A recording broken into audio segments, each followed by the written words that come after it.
Today we're going to look at a strategy RPG from Atlus featuring character designs from Yoshitaka Amano called Kartia. Yeah, I know. Some of you out there are like, well, actually, Kartia is a tactical turn-based role-playing game. Blah! Well, okay, you're right. Anyways, this game came out back in 1998 on the PlayStation. You may notice when looking for a copy that many seem to be missing the manual. That's because this was originally a Blockbuster rental exclusive, although Atlus did eventually release a proper retail copy a little later on. When you start a new game, you'll have two different characters to choose from, Toxa or Lacrima. While each character's story does overlap the others at times, they are different enough to make playing through both of them worthwhile. Of course, you'll also be fighting alongside several other party members. One of these characters, Troy, is somewhat of an asshole. He also kind of looks like Beavis. Every time I see Troy's face, all I can think of is that irritating laugh that Beavis and Butthead do constantly. I don't know how anyone can stand it. After about 30 seconds of listening to I'm done. Anyways, Troy is always at odds with Kun and Posha, and sometimes Lacrima as well. He'll often claim that he's just giving someone a hard time, but it's hard to tell based on his douche Beavis expression. He is one of the most irritating characters I've encountered in an RPG. Kartia plays a bit different from other SRPGs. Every character has a max of 100 hit points, and the amount of damage you can inflict depends on your current hit points, in addition to the usual elemental resistances and defense rating. You'll also be able to create monsters called phantoms to fight alongside you. Not every character has this ability though. The phantoms work in a similar way to Fire Emblem's weapon triangle. In this game, common beats doll, doll beats shadow, and shadow beats common. Each phantom has a rock, paper, or scissor icon so you know who should face off against who. However, you will soon realize that phantoms are completely useless and all they do is steal precious experience from your main party.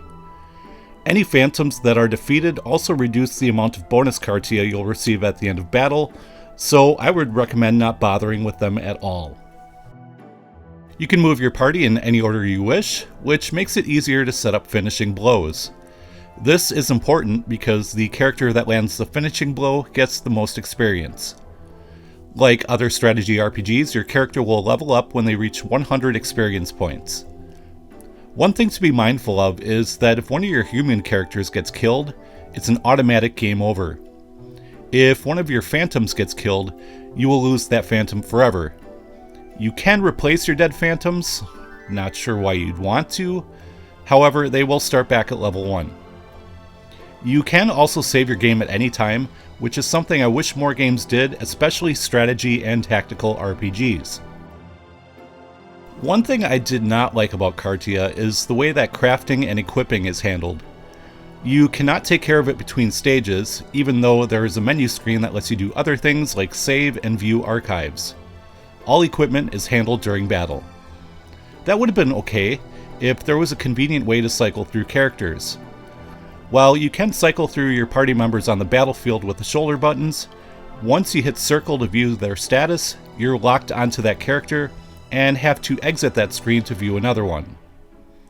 Another problem is not being able to see and compare equipment when you're creating weapons and armor.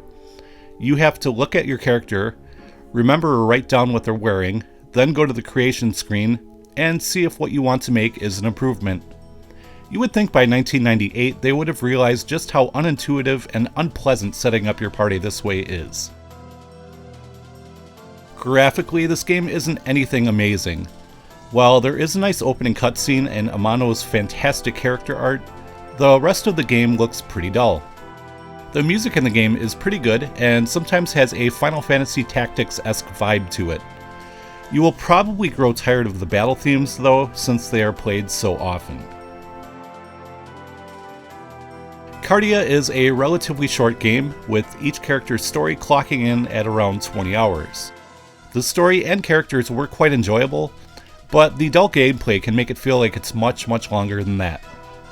Still, I would recommend checking it out if you can find it for cheap. And that will do it for this one. As always, I want to thank you guys very much for watching, and I will see you next time.